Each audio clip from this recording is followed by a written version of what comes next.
Have you ever had so little that it looked like there was absolutely no way you could help anybody? Well, in today's story, that's exactly where Jesus began. And what he did next was nothing short of miraculous.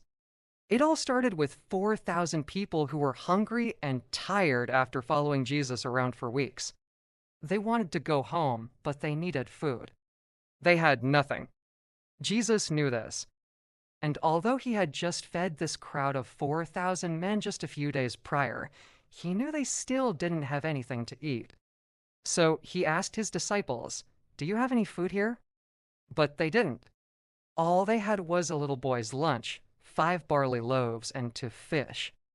But this is where things get really interesting because when we look at the natural world, when we look at what we can see, touch, taste, and feel, those 5 loaves of bread and 2 fish would not have been enough. But this wasn't a natural situation. This was a supernatural moment. Jesus took that which was less than nothing, 5 loaves and 2 fish, and he did something miraculous. He multiplied it until there was plenty for everyone. That's why this story is called the loaves and fishes. There's more than enough to go around, and the leftovers were picked up in baskets. Now, you might be thinking, okay, well, how does that help me in my everyday life? I mean, I don't have 4,000 people to feed. I don't even have 12 disciples to help me, but let me ask you this. Have you ever had a deadline at work or at school? Have you ever been late on a bill or an assignment? Have you ever felt like you didn't have enough time or money or people to help you? Basically, have you ever felt like you weren't going to make it? If you raised your hand to any of those things, then you need to hear these words from this story.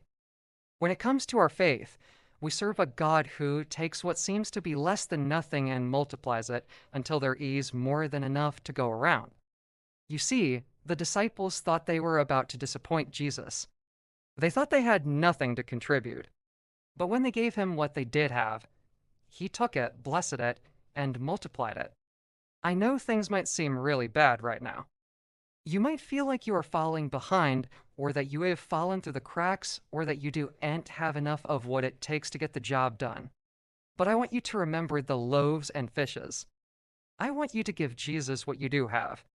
Maybe it's a little bit of faith. Maybe it's a little bit of hope. Maybe it's a little bit of love. Maybe it's a little bit of time, energy, or money. Whatever it is, give it to Jesus and watch what he does with it. Because you see, when we give Jesus what we have, he can use us to do far more than we could ever imagine or accomplish on our own. That's why this story is called the loaves and fishes. There's more than enough to go around, and the leftovers were picked up in baskets. You see, if you give Jesus the little that you have, he will take it and multiply it until there's more than enough to go around. And not only that, but whatever you give him will be used in ways that you can't even imagine. Here's the deal. We serve a big God who specializes in taking what is less than nothing and making something out of it. In fact, he makes something more than enough to go around. So if you feel like you are empty inside, or if you feel like you have nothing to contribute, I want you to give Jesus what you do have, and watch what he does with it. Well said. Do you have a story from your life where you felt like you didn't have enough, but God made more than enough to go around? Go ahead and share that story in the comments below.